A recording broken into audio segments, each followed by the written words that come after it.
Praise the lord. హల్లెలూయా. ఈ సమయంలో కూడి వచ్చిన మీ అందరికీ, అలాగే మన మధ్యకు ఈరోజు హైదరాబాద్ నుండి వచ్చిన దయాకర్ గారు, సహోదరి కుమార్తె ధరణి, తన కుటుంబము, తన కుమార్తె, కుమారుడు, కుమార్తె, మరి కుమారుడు, కుమార్తె, అలాగే మరి శేఖరు, కరుణాను బట్టి వారి కుటుంబాలను బట్టి దేవునికి స్తోత్రాలు. నూతనంగా ప్రవీణ్, సుమతి ద్వారా వేణు మందిరానికి వస్తున్నారు. మరి ఈరోజు అద్భుతం ఏంటంటే తన యొక్క అన్న వదిన వారిద్దరు కూడా మరి వచ్చారు. మేరీ, వినోద్ ఇద్దరు ఒకసారి లేచి నిలబడండి. అందరూ చప్పట్లు కొడుతూ వారిని మరి ఆరాధనకు ప్రేమతో ఆహ్వానిస్తున్నాను. దేవుడు మిమ్మలను మీ కుటుంబాన్ని దీవించును గాక. ఆమేన్. అందరం ఆమేన్ చెప్తామా? మరి ప్రతి ఒక్కరూ అలా ఉంటే మన సంఘము చాలా ఆత్మలతో నింపబడుతుంది. కూర్చోండి. Thank you. మరి ఈ సమయంలో దేవుని బిడ్డలముగా మరి దేవుని సేవ పరిచర్యలో ఎంతగానో మీరందరూ సహకరిస్తున్నారు, సహాయం చేస్తున్నారు. ఈరోజు నాకు చాలా సంతోషంగా ఉంది. 4 మాసాలు దాటి 5వ నెల ఈ మొదటి ఆదివారానికి ప్రభు నడిపించారు. హల్లెలూయా. మరి అన్నీ కూడా అనుకూలంగా మనకు ఉన్నాయి అంటే లేవు, కానీ దేవుడే తన కృప చేత ఆయుష్ను పెంచి ఆరోగ్యాలు ఇచ్చి ఆయన సన్నిధిలోనికి వచ్చి ఆయన ఘనమైన, శ్రేష్టమైన, పవిత్రమైన నామాన్ని స్తుతించే గొప్ప భాగ్యం మనందరికీ ప్రభు అనుగ్రహించాడు. అన్ని కుటుంబాల్లో దేవుడు చేసిన అద్భుత ఆశ్చర్య కార్యాలను బట్టి నేను సంఘ కాపరిగా దేవుణ్ణి గణపరుస్తూ ఉన్నా. ఈరోజు ఈ ప్రభు వల్ల విషయంలో చాలా మంది స్పందించి ఎంతో మంది సహకరించారు. అలాగే సువార్త పాలరాజు గారు, వాళ్ళ కుటుంబంలో దేవుడు వారికి 2 పిల్లలను ఇచ్చారు. పాప 10th క్లాస్లో మరి మంచి మార్కులు, ఫస్ట్ క్లాస్లో పాస్ అయిన సందర్భంగా వారు కూడా 2000 రూపాయలు ఈరోజు ప్రభు ప్రేమ విందు కొరకు సహాయం చేశారు. అలాగే రాజు, మేరీ వారు కూడా మరి రైస్ పంపించారు అందరూ బట్టి. అలాగే మంగ మరి వారి యొక్క కుటుంబం తరపున రైస్ పంపారు. మరి కూడా సంఘం నుంచి కూడా కొంతమంది సహాయం చేశారు. అందరూ ఒకసారి చప్పట్లు కొడుతూ మీకు మీరే దేవుడిని గణపరుస్తూ దేవుడిని స్తుతించాలని కోరుతూ ఉన్నాం. అలాగే ఈరోజు వేణు మరి పోయిన వారంలోనే మరి ఆయన కూడా కొత్త విశ్వాసి, నూతనంగా వస్తున్నాడు. అరగంట బియ్యము తన సొంత పొలంలో పండినవి దేవుడు ద్వారా ప్రేరేపించబడి సంఘానికి పంపించారు. వేణు, నీ కుటుంబాన్ని దేవుడు దీవించి ఆశీర్వదించును గాక. ఈ సమయంలో కొద్ది నిమిషాలు దేవుని వాక్యం విందాం. ఇక్కడ ఉన్న మీరందరూ అనుకోవచ్చు, ఏంటి అయ్యగారు వాళ్ళ పేరు చెప్తున్నారు, మా సంగతి ఏంటంటే మీ కూడా ఒకప్పుడు చెప్పాను, మళ్ళీ చెప్తాను. హల్లెలూయా. అలాగే మన సంఘానికి మరి కుడకుడ రోడ్డు సంఘానికి ఎంతగానో దయాకర్ గారు దాతృత్వం కలిగి ధరణి ప్రేరేపించబడి ఆ సంఘానికి మరి టైం చేపించారు, కొంత అమౌంట్ ఇచ్చారు. చాలా వరకు ఎంతగానో ఒప్పుకున్నట్లుగా దేవునికి తెచ్చిచ్చారు. అంత చప్పలు కొట్టి వారిని కూడా అభినందిద్దాము, దేవుడిని గణపరచుదాం. ఈ విధంగా దేవుడు ఒకరినొకరు, నిన్న దినమందు నాకు మరి ఎందుకో నా కాలు బాగా అంటే ఎందుకో మంట మండుతుంది కింద పాదం, అరిపాదం తెలియదు.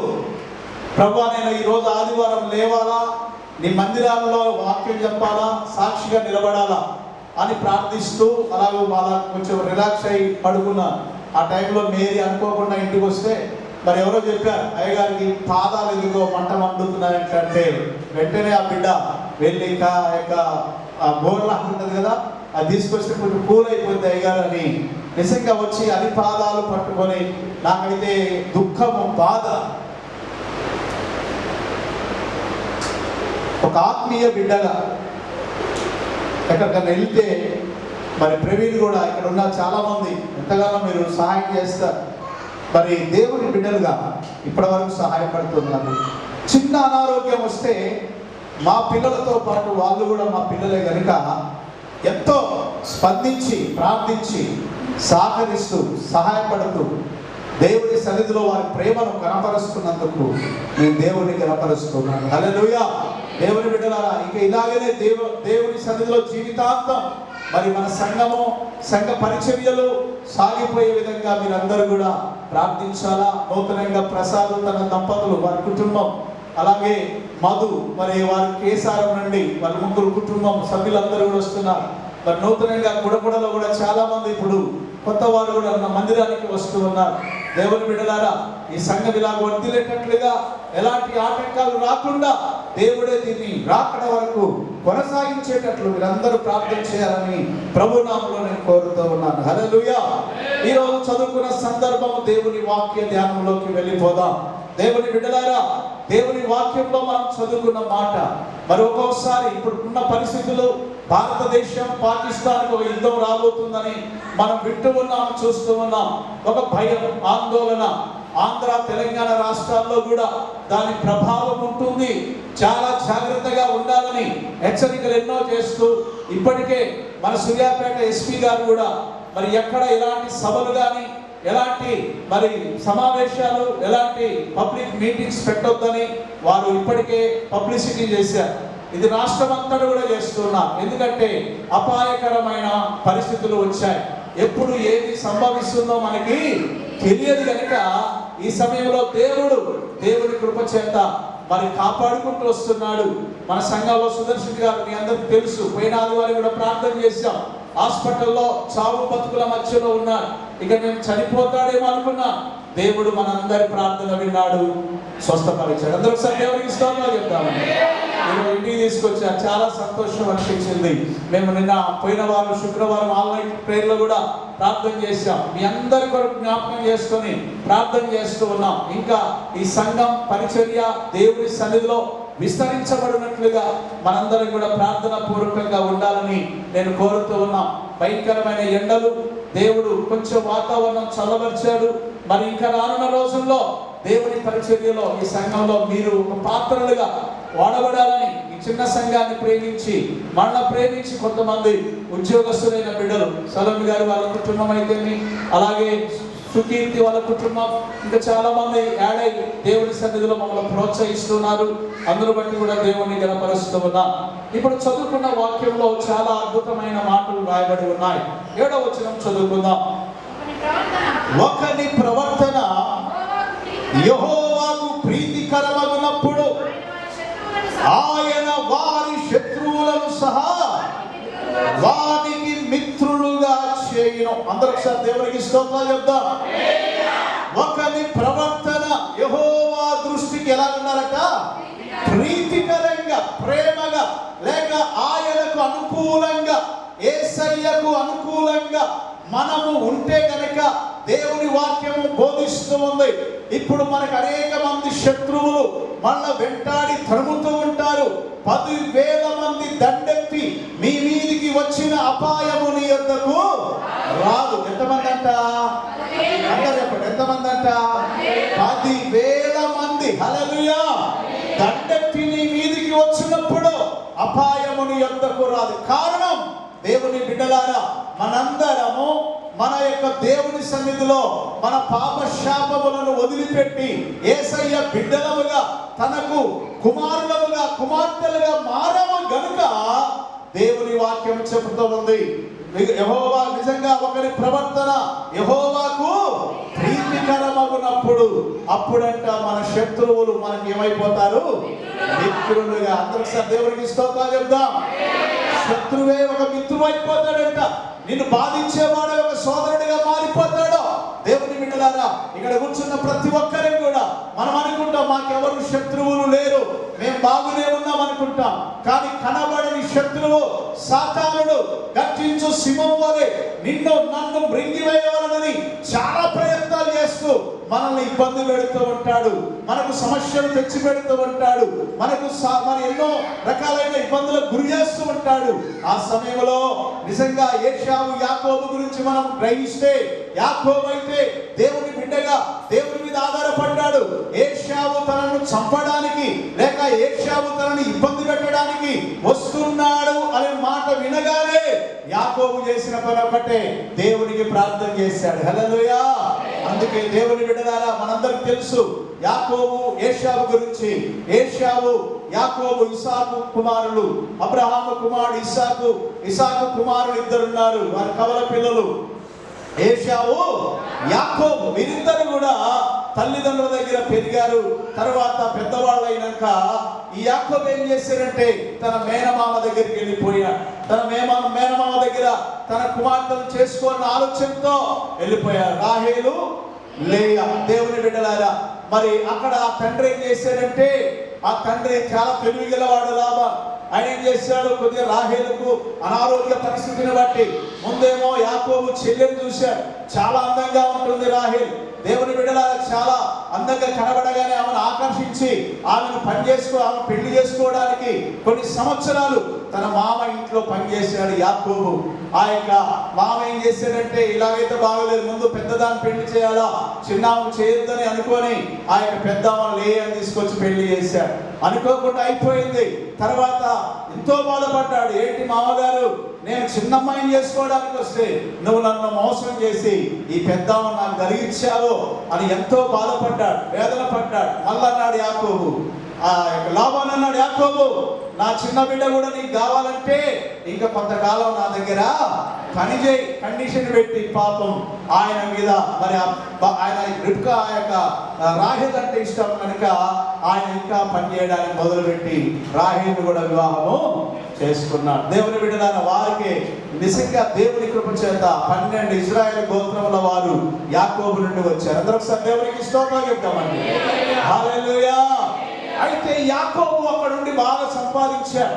ఆ సంపాదన అంతా తీసుకొని దేవుడు చెప్పాడట, ఇక నువ్వు ఎంతకాలం ఈ యొక్క విదేశంలో ఉంటావు, నీ స్వదేశానికి నువ్వు వెళ్ళిపో, నీ తండ్రి ఇంటికి వెళ్ళిపో, నువ్వు ఇక్కడ ఎంత మాత్రంగానే ఉండడానికి వీల్లేదో అని యాకోబుతో దేవుడు మాట్లాడాడట.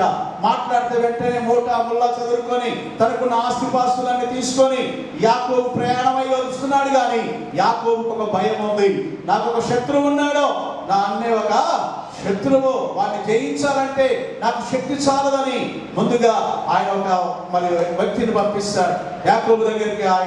యాకోబు అంటాడు, ఇదిగో అయ్యా, నా అన్న నన్ను చంపడానికి వస్తున్నాడు, ఒకసారి వెళ్ళి చూడు అంటే నిజంగానే వెళ్ళి చూస్తే అదే ప్రకారంగా చూద్దాం. అదే ఆదికాండం 32వ అధ్యాయం 32వ అధ్యాయం ఒకసారి చదువుకుందాం. 3వ వచనం, అనగా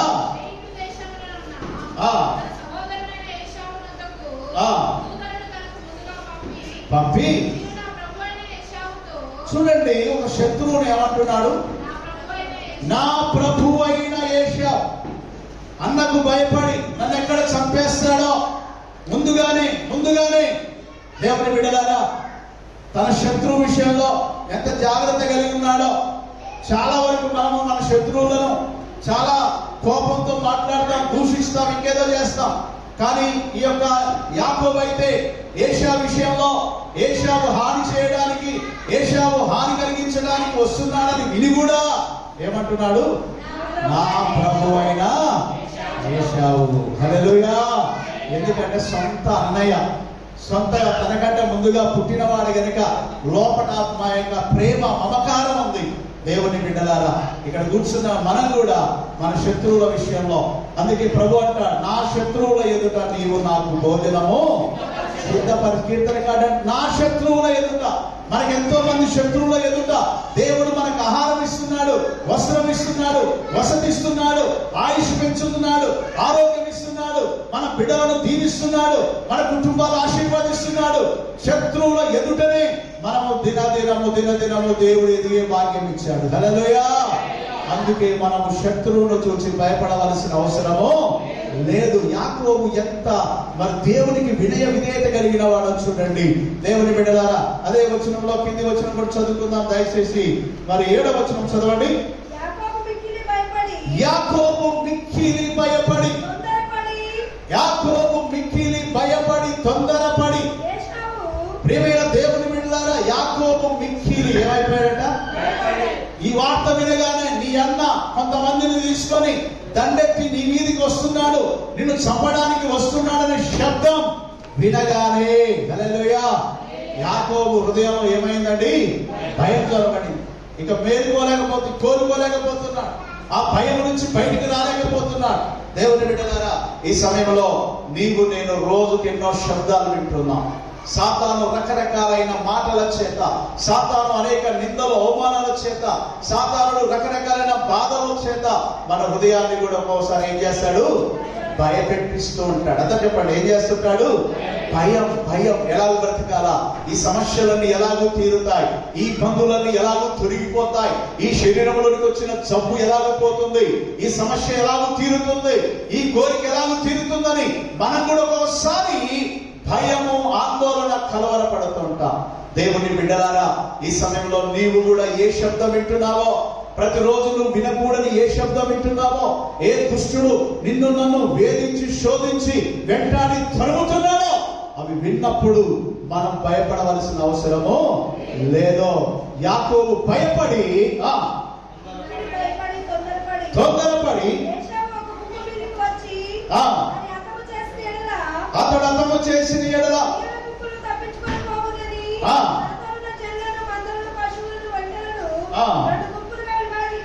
రెండు గుంపులుగా విభాగించాను.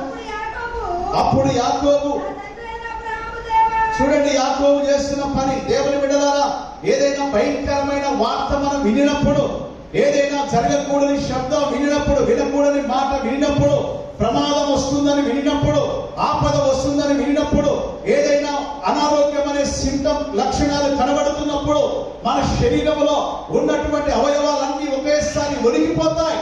దేవుని బిడ్డలారా, మనకొచ్చే శోధనను బట్టి మనం భయపడుతూ ఉంటాం, బాధపడుతూ ఉంటాం, కృంగిపోతూ ఉంటాం. కానీ ఈ యొక్క యాకోబు కూడా భయంతో, కలవరంతో ఉండి, యాకోబు లాంటి గొప్ప మరి ఆ యొక్క దేవుని యొక్క బిడ్డే, ఆయనలోని కూడా ఏం జరగబడింది? భయం జరగబడింది. హల్లెలూయా. ఏమి చెయ్యాలో తోయక తన యొక్క మందలను అక్కడ ఉంచి, తన యావదాశ అక్కడ ఉంచి, ఆయన దేవునికి ప్రార్థన చేయడం మొదలు పెట్టాడు. ఏం ప్రార్థన చేస్తున్నాడు చదువుకున్నావా? నా తండ్రి అయిన అబ్రహాము దేవా, నా తండ్రి అయిన అబ్రహాము దేవా, నా తండ్రి అయిన ఇసాకు దేవా, నీ దేశమునకు, నీ బంధువుల యొద్దకు తిరిగి వెళ్ళము, నీకు మేలు చేసేదనని నాతో చెప్పిన యెహోవా. హల్లెలూయా. నీకేం చేస్తారని ఎవరు చెప్పారు? దేవుడే చెప్పాడు. మనం ఒకప్పుడు అన్యులం, దేవుణ్ణి ఎరగని ప్రజలం, పాపులం, పాప శాపములో ఉన్న బిడ్డలం, సాతాను బంధకాల్లో ఉన్న వారిని దేవుని ఉచితమైన మహాకృప చేత ఎవరి ద్వారా ఒక ద్వారా దేవుని వాక్యం విన్నావు, రక్షణలోనికి వచ్చావు, మారు మనసు పొందావు. యాకోబు ప్రయాణంలో ఉన్నట్లుగా ఇప్పుడు మనందరము పరలోకపు ప్రయాణంలో ఉన్నాం. యాకోబు ప్రయాణంలో ఉన్నట్లుగా మనందరము దేవుని రాజ్యమైన ఆ పరలోక రాజ్యానికి వెళ్ళాలని ప్రయాణంలో ఉన్నాం. ఇప్పుడు మధ్యలో ఆగాం.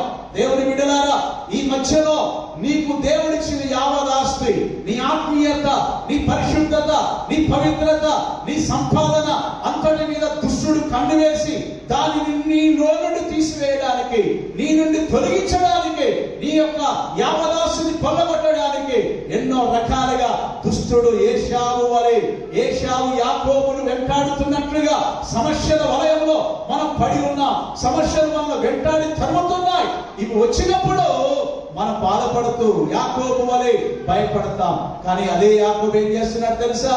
ఓ ఇశ్రాయేలు దేవుడా, ఓ అబ్రహాము దేవుడా, ఓ ఇస్సాకు నా తండ్రి అయిన అబ్రహాము దేవా, నా తండ్రి అయిన ఇస్సాకు దేవా, దేవునికి మొర పెడుతున్నాడు. సమస్య రాగానే నీవు దిక్కులు చూసి మనుషులతో కాకుండా ఎవరితో చెప్పుకోవాలా? దేవుడితో. మనకేమో హృదయంలో దుఃఖం ఆగక, మన హృదయంలో బాధ ఆగక తోటి వ్యక్తితో చెప్పుకుంటే ఏదైనా సహకరించి ప్రార్థిస్తారేమో అని మనం ఇతరులతో పంచుకుంటాం, మంచిదే.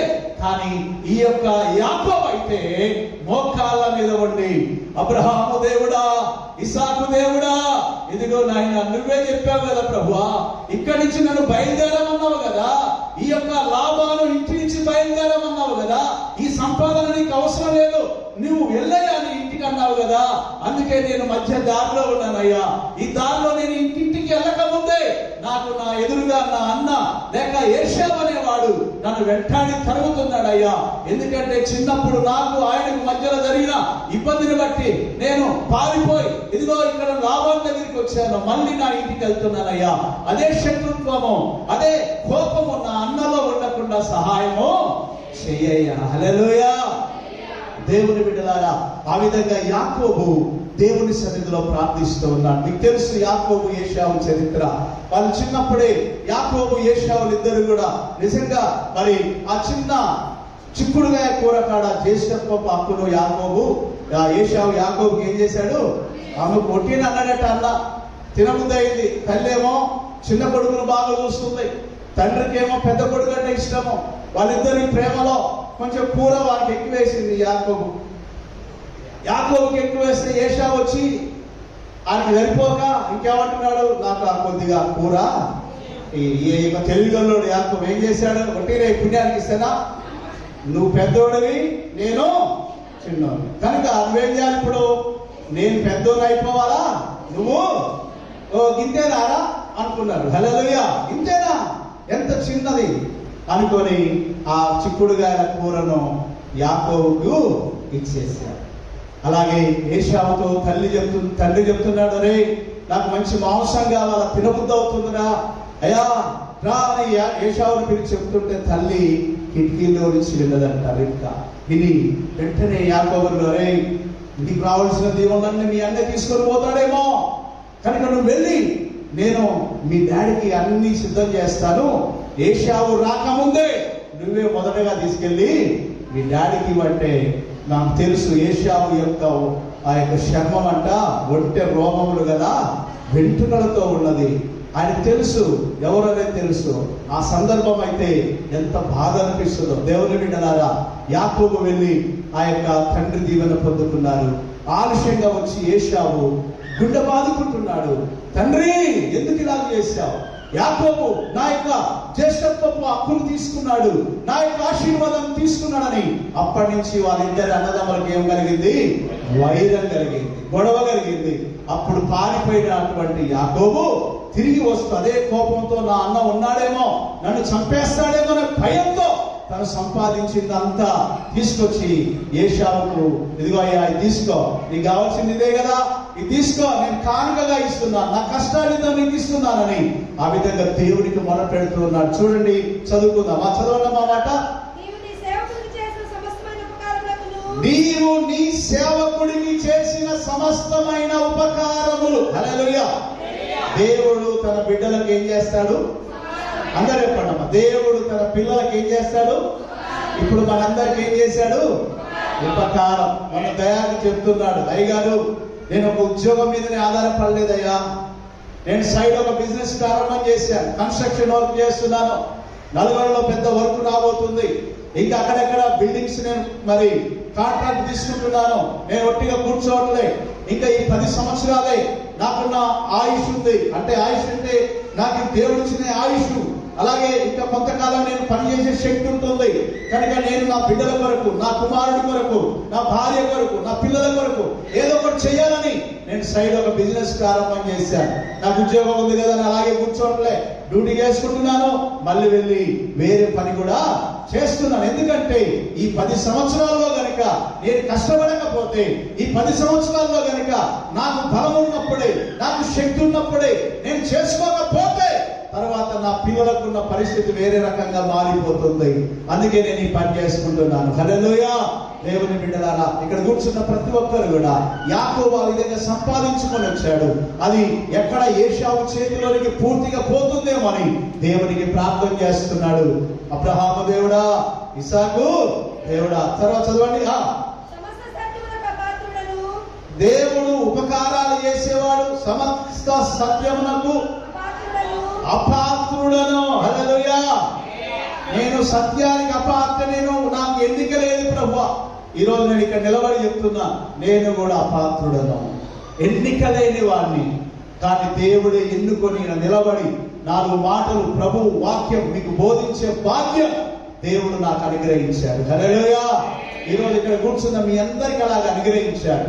దేవుని బిడ్డలారా, మనందరం అపాత్రులం. దేవుని దీవెన పొందుకోవడానికి, దేవుని ఆశీర్వాదం పొందుకోవడానికి, దేవుడు దీవించడానికి దేవుని బిడ్డల అపాత్రులం. కానీ దేవుడు పాత్రులుగా మారుస్తాడు. హల్లెలూయా. అనర్హులం దేవుడు అర్హులుగా చేస్తాడు. ఆయన పాట పాడడానికి, ప్రార్థించడానికి, వాక్యం బోధించడానికి, అలాగే ప్రభు వల్ల తీసుకోవడానికి మేము పాత్రులము కాదు. కానీ నీ కృప చేత, నీ దయ చేత ఇదిగో నీవే మమ్మల్ని ఈ స్థానంలోనికి తీసుకొచ్చావయ్యా. హల్లెలూయా. మరొకసారి చదవండి. నీ సేవకుడికి నీవు సేవకుడవైన నాకు చేసినటువంటి సమస్త ఉపకారములను, సమస్త సత్యమునకును అపాత్రుడను ఎట్లనగా ఈ యోర్దానును దాటి తిని ఇప్పుడు మేము రెండు గుంపులైపోయాం. నా సహోదరుడైన ఏశావు చేతిలో నుండి దయచేసి నన్ను తప్పించుము. అందరూ దేవునికి స్తోత్రం చెప్తాం.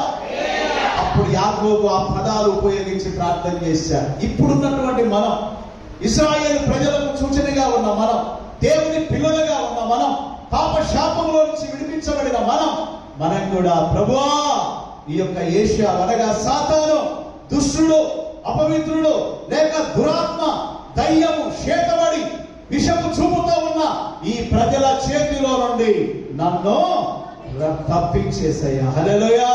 ప్రతిరోజు ఉదయం లేవగానే మనం ప్రార్థన చేసుకోవాలా. నేను ప్రతిరోజు ఒక జూమ్ మీటింగ్ లో ప్రేయర్ లో ఉంటాను. ఆ సేవకుడు ఒక మాట పదాన్ని ఉపయోగిస్తూ ఉంటాడు. సాతానుడంట మన ఇంటి గడప దగ్గరికి వచ్చి వెయిట్ చేస్తాడట.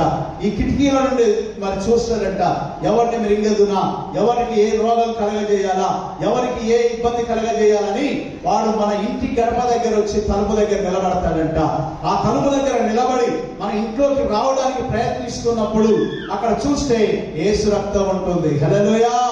మనకు యేసు మరి దేవుని బిడ్డలారా, ఇశ్రాయేలీయులు ఐగుప్తులో ఉన్నప్పుడు వాళ్ళు యాటను మరి ఆ యొక్క గొర్రెను వధించి దాని రక్తాన్ని తీసుకొని తర్వాత నిలువు కమ్మికి అడ్డు కమ్మికి ఆ మూసేవారు. సంహార దూత వచ్చి ఎవరి ఇంటి ముందు అయితే, ఎవరి గుమ్మం మీద అయితే ఆ రక్తం కనబడుతుందో ఆ దయ్యము, సాతానుడు, సంహార దూత, చంపే దూత వెనకాడి వేసి వెళ్ళిపోతాడట. అందుకే మనము తలుపు తీసేటప్పుడంట వెంటనే యేసు రక్తమే జయం. హల్లెలూయా. ఎందుకంటే అక్కడ నిలబడతాడంట. మరి పొరపాటు వాడు లోపలికి వస్తాడేమో కనుక మనం ఆ తలుపు తీయక ముందే యేసయ్యా ఈ రోజు ఏ దుష్టుడు, సాతానుడు నా గుమ్మములో నుండి నా ఇంటిలోనికి ప్రవేశించకుండా నీవే కాపాడు. హల్లెలూయా. అలా ఎంతమందిని చేస్తున్నాం దేవుని బిడ్డలారా. ఇక్కడ కూర్చున్న ప్రతి ఒక్కరూ సాతానుడు, దుష్టుడు నిన్ను, నీ పిల్లలను, నీ కుటుంబాన్ని, నీకు కలిగిన సమస్తాన్ని ఏషావు వెంటాడినట్లుగా వెంటాడి కొల్లగట్టడానికి ప్రయత్నిస్తూ ఉన్నాడు. కనుక దానిలో నుండి నీకు విజయం రావాలంటే యాకోబు ప్రార్థన చేస్తున్నాడు, ప్రభువా ఏషావు చేతిలో నుండి నన్ను తప్పించాయి. అందరూ చెప్పండి, ఏషావు చేతిలో నుండి నన్ను తప్పించాయి. ఏషావు అంటే అప్పుడు యాకోబుకు శత్రువు, ఇప్పుడు మనకు శత్రువు సాతానుడు, ఇప్పుడు మనకు శత్రువు అనారోగ్యం, ఇప్పుడు మన శత్రువు ఆర్థిక ఇబ్బంది, ఇప్పుడున్న మన శత్రువు ఈ లోక సంబంధమైనటువంటి సాతాను దుష్ట శక్తులు ప్రవేశిస్తున్నాయి. కనుక జాగ్రత్త కలిగి దేవుని బిడ్డలుగా జరిగిందేమో జరిగిపోయింది, పోయినది పోగొట్టుకున్నాం. ఇప్పటి నుంచైనా జాగ్రత్త కలిగి దేవుని పిల్లలుగా దేవుని కొరకై ప్రభువా సాతాను చేతిలో నుండి నన్ను తప్పించయ్యా. తర్వాత చెప్పండి, అతడు వచ్చి పిల్లలతో తల్లిని నన్ను చంపునేమో అని అతడు వచ్చి అనగా ఏషావు వచ్చి అనగా సాతానుడు వచ్చి అనగా దురాత్మ వచ్చి అనగా ఈ లోక సంబంధమైన దయ్యాలు వచ్చి నన్ను చంపుతాయేమో, తల్లిని పిల్లలను చంపునేమో అని దేవునికి ప్రార్థన చేస్తున్నాడు. హల్లెలూయా. చూడండి 12వ వచనంలో ఒక మాట చదువుకుందామా. నీవు దేవుడు అన్నాడట యాకోబుతో, ఏమన్నాడు? నేను నీకు తోడై. అందరూ చెప్పండి, ఏమైనాడు మనకు? ప్రభు తోడై ఉన్నాడు. హల్లెలూయా. ప్రభు ఏం చెప్పాడు? ఈరోజు మనం పాపం నుంచి లోకంలో యేసుక్రీస్తు నమ్ముకొని యేసయ్య బిడ్డలుగా మారు మనసు పొంది రక్షించబడిన మనం ఇప్పుడు ఎవరింట్లో ఉన్నాము? యేసయ్య ఇంట్లో ఉన్నాం. యేసయ్య మనతో చెప్తున్నాడు, లోకాన్ని వదిలిపెట్టాం, లోక శాపాన్ని పాపాన్ని వదిలిపెట్టి దేవుని మార్గంలోకి వచ్చిన మనల్ని దేవుడు మనకు ఒక సూచన ఇస్తున్నాడు. ఏంటో తెలుసా? ఇదిగో దేవుని బిడ్డలారా, దేవుడే చెప్పాడు, నేను నీకు తోడైండి నిశ్చయముగా నీకేం చేస్తా. అందరూ చెప్పండి, నిశ్చయముగా నీకేం చేస్తా. మనం యేసు ప్రభువుని నమ్ముకున్నాం, ఆయన ఏం చేస్తాడని వచ్చాము. ఎవరు చెప్పారు ఈ మాట? యేసయ్య చెప్పాడు, యాకోబుకు చెప్పాడు, ఈరోజు నీకు చెప్తున్నాడు, నాకు చెప్తున్నాడు. ఏమని చెప్తున్నాడు? నువ్వు పాపాన్ని వదిలిపెట్టావు, శాపాన్ని వదిలిపెట్టావు, ఈ లోక సంబంధమైనటువంటి జీవితాన్ని వదిలిపెట్టి నువ్వు పరలోక ప్రయాణంలో ఉన్నావు గనుక ఈ పరలోక ప్రయాణంలో ఉన్న మనకి భూ సంబంధమైన ఆశీర్వాదాలు, అలాగే పరలోక సంబంధమైన ఆశీర్వాదాలు కొల్లగొట్టడానికి ఏషావు అనే సాతాను వెంటాడి తరుముతుంటాడు గనుక వాని చేతిలో నుంచి నన్ను విడిపించి నీవు నాకు తోడై నిశ్చయముగా మేలు చేయుచు విస్తారమగుట వలన లెక్కింపలేని సముద్రపు ఇసుక వలె నీ సంతానం విస్తరింపజేయుదునని నీవే చెప్పావు ప్రభా. హల్లెలూయా. నేను అడగలేదు నాయన, ఏకబట్టున్నాడు, నేను అడగలేదు. నన్ను మనమైతే ఏమడుగుతాం? కళ్ళు మూసుకున్న కానండి, ప్రభువా నన్ను దీవించు, ప్రభువా నన్ను దీవించు దీవించు దీవించు దీవించారంటాం. ఇంకే మాట ఎక్కువ రాదు ప్రార్థనలో, ఎక్కువ వచ్చే మాటే ఇది. నన్ను, నా పిల్లలను, నా కుటుంబాన్ని ఆశీర్వాదించు ఆశీర్వాదించు ఆశీర్వదించు అడుగుతాం, మంచిదే. కానీ నువ్వు అడగక ముందే, హల్లెలూయా, నువ్వు దేవుణ్ణి అడగక ముందే, నువ్వు వేడుకొనక ముందే నీకేం కావాలో మొదట నా నీతిని, నా రాజ్యాన్ని వెతకండి. అప్పుడు నీకు ఏది అవసరమో, ఏది కావాలో అది నేను మీకు అనుగ్రహిస్తా. హల్లెలూయా. దేవుని బిడ్డలారా, దేవుడే నిన్ను ఆయన దృష్టిలో పెట్టుకున్నాడు. యాకోబును దేవుడు తన దృష్టిలో ఉంచుకున్నాడు. అందుకే యాకోబుతో అంటున్నాడు, ఇదిగో నువ్వు వెళ్ళు, భయపడకో, ధైర్యంగా ఉండు, దేవుని బిడ్డగా నువ్వు కృంగిపోకో, నేను నీకు తోడై ఉండి నీ సంతానం అంతటిని సముద్రపు ఇసుక రేణువుల వల్లే. అందరూ సార్ దేవునికి స్తోత్రాలు చెప్తా. నేనేమన్నా అడిగానా ప్రభువా నిన్ను? నేనేమన్నా అడిగానా?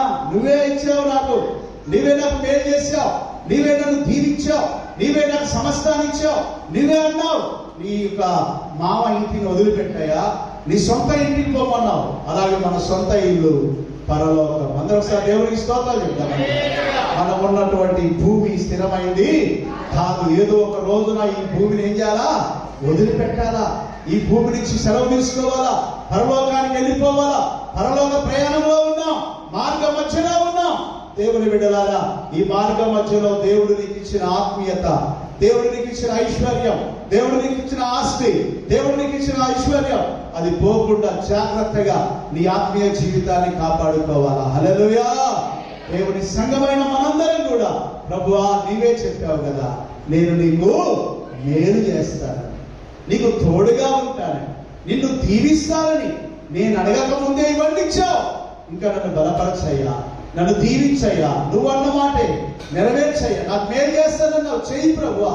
నేనైతే ఇప్పుడు ప్రమాదంలో ఉన్నా, ఈ యొక్క ఏషావు చేతిలో చిక్కుకోవడానికి సిద్ధపడి ఉన్నానయ్యా, దయతో నన్ను కనికరించని ఆయన ఎబ్బేకు రేవు దగ్గర ఒక రాయిని తలగడ చేసుకుని రాత్రంతా కూడా ఎవరితో పెనుగులాడాడు? దేవునితో. 26 వచ్చింది చదవండి ఒకసారి. 27 వచ్చింది. 26 ఆయన తెల్లవారుచున్నది గనుక నన్ను ఆశీర్వాదించితేనే గాని, అందరం ఆమె చెప్తామా? ఇప్పుడున్నదంతా అక్కడ వదిలిపెట్టేసి, ప్రభువా ఇప్పుడు నువ్వు ఇచ్చేది కావాలి. ఇంతవరకు నా కష్టాలింతమంతా సంపాదించుకున్నాను, అది పోయింది, పోతుంది, దుష్టుడి చేతిలో పడిపోతుంది. కానీ ఇప్పుడు ఎవరి ఆశీర్వాదం? నిశ్చయముగా నీవు నన్ను ఆశీర్వదిస్తేనే నిన్ను వదిలిపెడతా, లేకపోతే నీ పాదాలు నేను వదిలిపెట్టనయ్యా. కన్నీరు గార్చి దేవుని దగ్గర ప్రార్థిస్తూ దేవునితో పెనుగులాడాడు. ఇక్కడ ఎవరైనా అనారోగ్యంతో ఉంటే చూడండి, దేవుని బిడ్డల నరేష్ వాళ్ళమ్మ మంగమ్మ, ఆమెకు భయంకరమైన పరిస్థితి వచ్చింది, కామేయం దాకా వెళ్ళింది. ఆమె కూడా ఏషావుకు యాకోబు భయపడ్డట్లుగా భయపడింది. దేవుడు ఈరోజు మందిరానికి తీసుకొచ్చాడు. హల్లెలూయా. దేవుడు చక్కటి 3 కోడలను ఇచ్చారు వాళ్ళకు. ఆ 3 కోడళ్ళు కూడా ప్రార్థన పనులు మంచిగా ప్రార్థన చేశారు. ఈరోజు ఆరోగ్యంతో ఆ బిడ్డ మందిరానికి వచ్చింది. ఇక్కడ చేరిన మనందరం మన కుటుంబాల కొరకు ప్రార్థన చేసుకోవాలా. మీ కుటుంబంలో ఒక ప్రార్థన పరుడు ఉంటే, ఒక ప్రార్థన పరుడులని తండ్రి ఉంటే, కుమారుడు ఉంటే, కుమార్తె ఉంటే ఆ ఇంటి అంతటికి ఆశీర్వాదం. అందరూ సార్ దేవునికి స్తోత్రాలు చెప్తాం. నేను ఎప్పుడు చెప్తున్నాను సలోమక్క గురించి. ఆ ఇంటిలో ఒక్కటే ప్రార్థన పరుడు, సార్ కూడా ప్రార్థన చేస్తారు. కానీ దేవుడు ఆ ప్రార్థన ద్వారా సమస్త విజయాన్ని ఇచ్చాడు. హల్లెలూయా. ఇక్కడ కూర్చున్న మనందరికీ కూడా అదే దేవుడు సహాయము చేస్తాడు కనుక నిశ్చింతగా మనము కూడా యాకోబు వలె దేవునితో పెరుగులాడి దేవుడు ఇచ్చినటువంటి ఆశీర్వాదాన్ని నిలబెట్టుకుందాం, పొందుకుందాం. దేవుడి మాటలు దీవించునుగాక. అందరిలో వచ్చండి, ప్రార్థన చేసుకుందాం. ప్రియమైన దేవుని బిడ్డలారా, ఈ సమయంలో దేవుని వాక్యాన్ని మనం విన్నాం. యాకోబు ప్రయాణంలో ఉన్నాడు. ఏశావుకు భయపడుతున్నాడు. నన్ను చంపేస్తాడేమో, నాకున్న ఆస్తి అంతా కొల్లగొడతాడేమో, నాకు ఇబ్బందికరంగా మాట్లాడేమో. దేవుని బిడ్డలారా, ఈ రోజు ఇక్కడికి వచ్చిన మీ అందరితో దేవుడు మాట్లాడుతున్నాడు. మనం కూడా పరలోక ప్రయాణంలో ఉన్నాం. ఈ భూ సంబంధమైనటువంటి భూలోకములో నుండి పరలోకాన్ని సంపాదించుకోవడానికి ప్రయాణంలో ఉన్నాం. ఈ ప్రయాణంలో నువ్వు కూడా భయపడుతున్నావేమో. ఇప్పటి వరకు మంచి ఉద్యోగం ఇచ్చాడో, నీ చేతులను దీవించాడో, మంచి ఆశీర్వాదం ఇచ్చాడు, కాపుదలు ఇచ్చాడు, భద్రత ఇచ్చాడు, నీ పిల్లలను ఆశీర్వదించాడు. సాతానుడు దాన్ని కొల్లగొట్టడానికి, సాతాను అప్రతిష్ట పాలు చేయడానికి, సాతానుడు నిన్ను కొల్లగొట్టడానికి, నీ ఆరోగ్యాన్ని పాడు చేయడానికి, నీ ఆర్థికమైనటువంటి వనరులను పాడు చేయడానికి, నీ పేరు చెడగొట్టడానికి దుష్టుడు రకరకాలుగా నీ మీద దాడి చేస్తున్నాడు. ఏశావు దాడి చేసినట్లుగా నీకు వచ్చే సంపాదనను కొల్లగొడుతూ ఉన్నాడు. యాకోబు అని భయపడుతున్నావేమో. యాకోబు భయపడలా కూర్చొని మళ్ళాగా యాకోబు దేవుని పాదాలు పట్టుకున్నాడు. అబ్రహాము దేవా, ఇసాకు దేవా, ఇప్పుడున్న వాడిని నువ్వే ఇచ్చావయ్యా. ఇప్పుడున్న సమస్తము నీ ద్వారా జరిగిందయ్యా. ఇప్పుడున్న నాకు ఇచ్చిన ప్రతి ఒక్కటి, నా భార్య అయినా, నా భర్త అయినా, నా పిల్లలైనా, నా ఇల్లు అయినా, వాకిలైనా, నాకు బంగారమైన వెంటైనా, ఇది నా తెలివి కాదయ్యా. నువ్విచ్చిందే, నువ్విచ్చిందయ్యా. నువ్విచ్చింది నా చేయి జారబోతుంది ప్రభు. నువ్విచ్చింది నా చేతిలో నుండి వెళ్ళిపోబోతుందయ్యా. అయ్యా, ఏశావు చేతిలో నుండి, దుష్టుడైన సాతాను చేతిలో నుండి, ఇబ్బందులైన సమస్యల చేతిలో నుండి, ఆర్థికపరమైన ఇబ్బందుల పరిస్థితిలో నుండి యేసయ్యా నన్ను విడిపించయ్యా. యేసయ్యా నన్ను తప్పించయ్యా. యేసయ్యా నన్ను తప్పించువయ్యా. ఎంతో కష్టపడ్డాను ప్రభువా. యాగవంటున్నాడు, ఎంతో కష్టపడ్డాను తండ్రి. ఎంతో సంపాదించానయ్యా. ఇదంతా ఎవరి పాలో అయ్యా? ఇది ఉన్నా లేకపోయినా నా భార్య, నా పిల్లలు, నా కుటుంబము సాతాను చేతిలో పడకుండా కాపాడయ్యా. దుష్టుని చేతిలో పడకుండా కాపాడయ్యా. నువ్వే కాపాడు తండ్రి అని యాకోబు దేవునికి మొర్ర పెట్టుకున్నాడు. ప్రభువా, నువ్వు మేలు చేస్తానన్నావు కదా, నీవు తోడుగా ఉంటానన్నావు కదా, నువ్వు కాపాడుతానన్నావు కదా, నన్ను ఆశీర్వదిస్తానన్నావు కదా. నువ్వు ఆశీర్వదిస్తేనే నేను ఇక్కడి నుంచి చేస్తాను ప్రభువా. నువ్వు ఆశీర్వదిస్తేనే నీ పాదాలు వదిలిపెడతానయ్యా. నువ్వు ఆశీర్వదిస్తేనే, నువ్వు బాగు చేస్తేనే, నువ్వు స్వస్థపరిస్తేనే నేను వదిలిపెడతానయ్యా అని దేవునితో పెరుగులాగా, దేవునితో పోరాటం చేశాడు. దేవుని సన్నిధిలో మోకరించి ప్రార్థన చేశాడు. నువ్వు ఏ సమస్యతో వచ్చావో, దేనికి భయపడుతున్నావో, ఏ కష్టము నిన్ను వెంటాడు తరుముతుందో, ఏ దుష్టుడు వెంటాడుతున్నాడో, ఏ అనారోగ్యం వెంటాడుతుందో, ఏ ఆర్థిక పరిస్థితి వెంటాడుతుందో దేవుడు మాట్లాడుతున్నాడు. దేవుడు భయపడకు, భయపడకు, కృంగిపోకు, సమస్తము దేవుడికి తెలుసు. దేవుడికి ఏదో అద్భుతం చేయబోతున్నాడు, శోధంలో నుంచి విడిపించబోతున్నాడు.